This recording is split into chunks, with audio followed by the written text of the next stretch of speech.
بسم اللہ الرحمن الرحیم اللہم صلی علی سیدنا مولانا محمد معدن الجود والکرم وآلہ وصحبہ وبارک وسلم۔ ناظرین اکرام، السلام علیکم ورحمۃ اللہ وبرکاتہ۔ اللہ رب ذوالجلال نے قرآن مجید فرقان حمید میں واضح طور پر ارشاد فرمایا ہے، انا نحن نزلنا الذکر وانا لہ لحافظون، کہ بے شک ہم نے اس قرآن کو نازل کیا اور ہم ہی اس کی حفاظت کرنے والے ہیں۔ قرآن مجید فرقان حمید ایک ایسی کتاب ہدایت ہے جس سے پورے عالم میں نور ہدایت پھیلا ہے، اور خود نبی پاک صلی اللہ علیہ وسلم نے اس کتاب کی، کلام اللہ کی بڑی فضیلتیں بیان فرمائی ہیں۔ قرآن مجید کے ذریعے مسلمان اپنے اعتقادات کو قائم کرتے ہیں، قرآن مجید کے ذریعے اپنے اعمال کو درست کرتے ہیں۔ قرآن مجید ایک ایسی کتاب ہے جو سراپا ہدایت ہے، اگر اسے چھوڑ دیا جائے تو مسلمان پھر اپنے عقائد اور اعمال میں دوسرے مذاہب کی طرح ہو جائے گے کہ جنہوں نے اپنی کتاب کو چھوڑ کر اپنے مذہب میں مختلف انداز کی بدعتیں اور مختلف طریقے قائم کر لیے۔ آج پوری دنیا بہت ہی سوگوار ہے کہ عید الاضحیٰ کے موقع پر سویڈن میں قرآن مجید فرقان حمید کو نذر آتش کیا گیا۔ نعوذ باللہ من ذالک، یہ ایک ایسا قبیح ترین جرم ہے کہ جس کی بہت ہی سخت سزا ہے، اور مسلمانوں کے سامنے، پوری دنیا کے سامنے ایک شخص نے ایک مسجد کے آگے قرآن مجید کی شان میں گستاخی کی، اور ساری دنیا، مسلم طاقتیں سب دیکھ رہے ہیں۔ کوئی اس طرح سراپا احتجاج نہیں ہے جیسے کہ ہونا چاہیے۔ یہ قرآن اللہ رب ذوالجلال کی نشانی ہے اور اللہ کا کلام ہے۔ ذرا سوچئے تو صحیح کہ یہ وہ کلام ہے کہ جو رب تعالیٰ نے خود ارشاد فرمایا ہے۔ اس کے الفاظ، اس کے معنی اتنی وسعت رکھتے ہیں کہ اگر انسان غور و فکر کرتا جائے تو ساری زندگی گزر جائے گی، پھر بھی قرآن کو سمجھنے کا حق ادا نہیں کر سکتا۔ رسول اللہ صلی اللہ تعالیٰ علیہ وسلم نے قرآن مجید کے حوالے سے بہت ہی اسٹرانگ موقف پیش کیا ہے کہ قرآن ایک راہ ہدایت ہے۔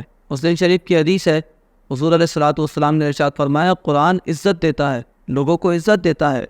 قرآن کے پڑھنے سے، اس کو سمجھنے سے لوگوں کو عزت ملتی ہے، اور حضور نے فرمایا قرآن ہی نیچا کر دیتا ہے، یعنی لوگ اس قرآن کے ذریعے ہی وہ ہدایت حاصل کرتے ہیں، اور اگر اس قرآن کو نہ سمجھے تو وہ گمراہ ہو جاتے ہیں۔ قرآن مجید فرقان حمید ایک ایسی کتاب ہے کہ غدیر خم کے موقع پر جو حضور علیہ الصلوۃ والسلام نے حجۃ الوداع سے واپسی میں خطبہ ارشاد فرمایا، آپ علیہ الصلوۃ والسلام نے حمد و ثنا کے بعد نصیحت فرمائی۔ یہ وہی خطبہ ہے جس میں حضور علیہ السلام نے سیدنا مولا علی رضی اللہ تعالیٰ عنہ کو مولا کا لقب ارشاد فرمایا۔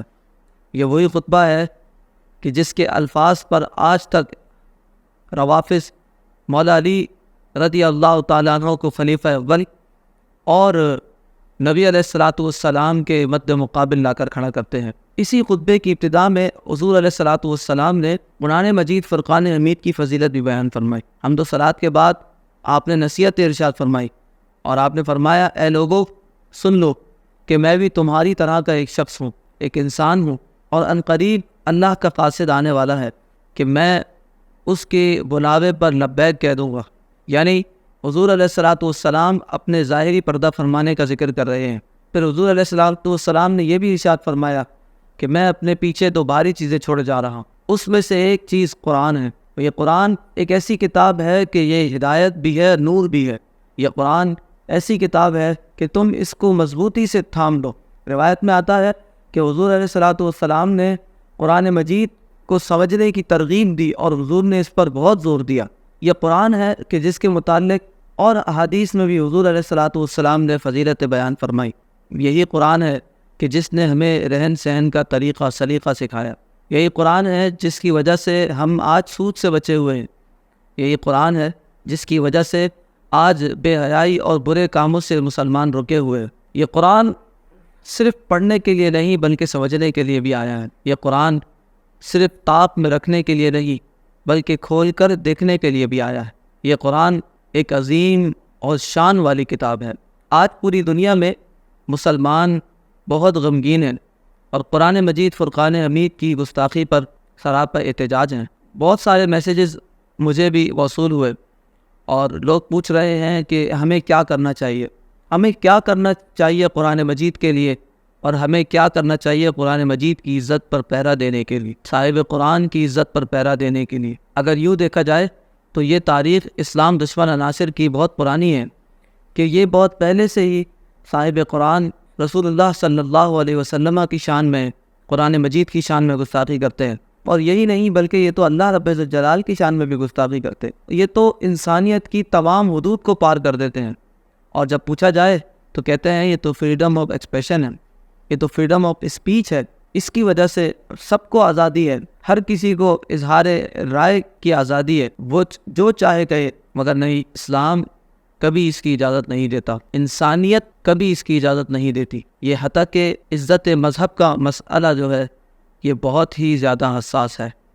آج ان لوگوں کو معلوم نہیں ہے کہ یہ اگر قرآن مجید کو جلا رہے ہیں اور قرآن مجید کو نظر آتش کر رہے ہیں تو کیا مطلب ہے؟ یہ اسلام اور مسلمانوں کو نقصان پہنچا رہے ہیں؟ نہیں، یہ لوگ اپنے آپ کو بھی نقصان پہنچا رہے ہیں، کیونکہ جب وہ قرآن پاک کو نقصان پہنچاتے ہیں، جب وہ قرآن پاک کو نظر آتش کرتے ہیں، تو وہ اللہ رب الجلال سے اعلان جنگ کر رہے ہیں، اور جو اللہ سے اعلان جنگ کرے وہ پھر دنیا میں بھی ذلیل و خوار ہوتا ہے اور آخرت میں بھی ذلیل و خوار ہوتا ہے۔ قرآن مجید فرقان حمید یہ ہماری جان ہے، ہماری پہچان ہے۔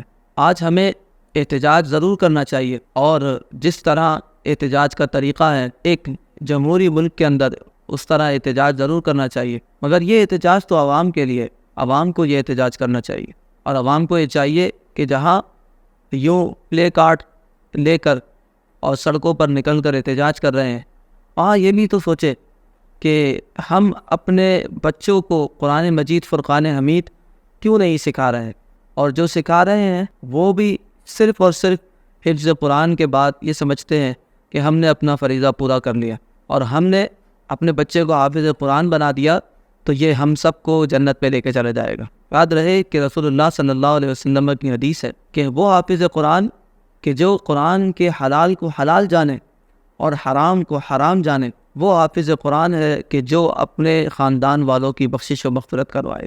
وہ کیسے جانے گا؟ ہم نے تو اپنے بچوں کو صرف اور صرف قرآن پڑھنا سکھایا ہے اور قرآن کی تجوید اور ادائیگی بتائی ہے۔ ہم نے بچے کو یہ تو بتایا نہیں کہ قرآن پاک میں ہے کیا۔ قرآن صرف پڑھنے کے لیے نہیں آیا، قرآن سمجھنے کے لیے آیا، قرآن عمل کرنے کے لیے آیا۔ قرآن پاک پر عمل کرنے کے لیے ضروری ہے پہلے سمجھے، اور ہم تو اپنے بچوں کو حفظ قرآن کے بعد ہی مدرسوں سے اٹھا لیتے ہیں، حفظ قرآن کے بعد ہی ہم یہ سمجھتے ہیں کہ ہم نے اپنا فریضہ پورا کر دیا۔ تو یہ بات بھی غور کرے جو سراپا احتجاج ہیں مسلمان، غیرت مند مسلمان، اس بات پر بھی غور کرے کہ کیا ہمارا قرآن پڑھا لینا کافی ہے؟ اور جو قرآن پاک پڑھاتے ہی نہیں ہیں، ایسے بھی مسلمان ہیں کہ جو قرآن پاک پڑھاتے ہی نہیں ہیں، ان کو بھی یہ سوچنا چاہیے کہ کیا ہمارا احتجاج کرنا بنتا ہے؟ جہاں ہم بیرونی طاقتوں کے ساتھ احتجاج کریں، ان کے سامنے کھڑے ہو، وہاں ہم اپنے نفس سے بھی تو احتجاج کریں کہ کیا بات ہے کہ ہم نے اپنے بچوں کو قرآن پڑھنا نہیں سکھایا، ہم نے اپنے بچوں کو حافظ قرآن اور عامل قرآن نہیں بنایا۔ یہ عوام کے سوچنے کی بات ہے اور تمام مسلمانوں کے سوچنے کی بات۔ باقی رہی بات احتجاج کی، تو احتجاج میں یہ سمجھتا ہوں کہ یہ عوام کا احتجاج تھا۔ جو اصحاب اقتدار ہیں ان کو یہی چاہیے کہ وہ اپنی حیثیت کے مطابق احتجاج کریں۔ اگر اصحاب اقتدار بھی سڑک پر آ کے کھڑے ہو جائیں گے اور 1 گھنٹے کھڑے ہو کر یہ کہیں کہ ہم نے احتجاج کر لیا، تو یہ تو کوئی بات نہیں بنتی کہ اللہ تعالیٰ نے ان کو عہدہ بھی دیا ہے، منصب بھی دیا ہے، طاقت بھی دی ہے، ساری چیزیں، اور اہل اقتدار بھی یہ کہیں کہ ہم سڑک پہ آ کر احتجاج کریں۔ نہیں، تمام اسلامی ممالک کو یہ چاہیے تھا کہ جب گستاخی رسول کا معاملہ یا جب گستاخی قرآن کا معاملہ ہو تو اپنے ملکوں سے ان ملکوں کے سفیروں کو نکال دیں کہ جنہوں نے گستاخی کی ہے اور جنہوں نے اس کا ارتکاب کیا ہے، تاکہ پتہ تو چلے، پوری دنیا میں ہلچل تو مچے کہ ہاں کوئی بات ہوئی ہے۔ اگر مسلمان خاموش رہ جائیں گے تو پھر تو حضور علیہ الصلوۃ والسلام نے تو فرمایا ہے کہ خاموش رہنے والا یہ گونگا شیطان ہوتا ہے۔ اسی لیے اہل اقتدار کو یہ سوچنا چاہیے کہ ہم کیا کر رہے ہیں اور ہم کس طرح قرآن کے لیے اور صاحب قرآن کے لیے احتجاج کریں گے، اور کس طرح پوری دنیا پر اسلام کا رعب اور دبدبہ پیدا کریں گے۔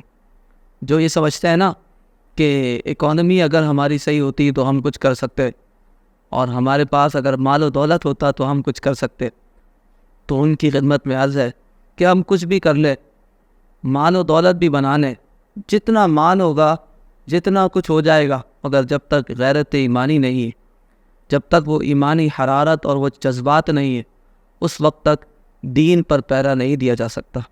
رسول اللہ صلی اللہ علیہ وسلم پہ نازل ہوئے قرآن پر پیرا نہیں دیا جا سکتا۔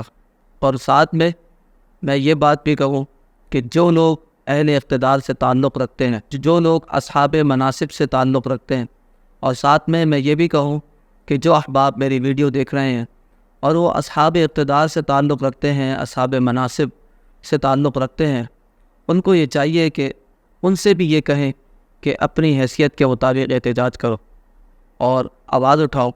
قرآن مجید فرقان حمید کے لیے یہ زندگی فانی ہے، ختم ہونے والی ہے، اور پتہ نہیں آج جب ہم یہ ویڈیو بنا رہے ہیں، آج کتنی سانسیں ہماری باقی ہیں، پتہ نہیں کتنے الفاظ ہمارے باقی ہیں جو ہمارے منہ سے نکلنے ہیں، اور معلوم نہیں کہ ہو سکتا ہے کہ شاید یہی ایک دو لفظ جو قرآن کے لیے اور صاحب قرآن کے لیے ہماری زبان سے نکلے، یہی ہمارے لیے دوشہ آخرت بن جائے۔ اللہ رب ذوالجلال پوری امت مسلمہ کو غیرت ایمانی عطا فرمائے، اور ہمیں قرآن مجید فرقان حمید پڑھنے کے ساتھ ساتھ اسے سمجھنے کی، اس پر عمل کرنے کی توفیق عطا فرمائے۔ قرآن کی خدمت کیجیے، قرآن کو پڑھیے، ترجمہ قرآن کو پڑھیے، تفاسیر قرآن کو پڑھیے، اور دروس قرآن میں شرکت کیجیے، جتنا زیادہ ہو اپنے گھر میں قرآن کی تلاوت کیجیے، تو دیکھیے کہ آپ کے دل میں بھی سکون ہوگا اور آپ کے گھر میں بھی، گرد و نواح میں بھی خیر و برکت ہو جائے گی۔ آمین بجاہ سید المرسلین صلی اللہ علیہ وسلم۔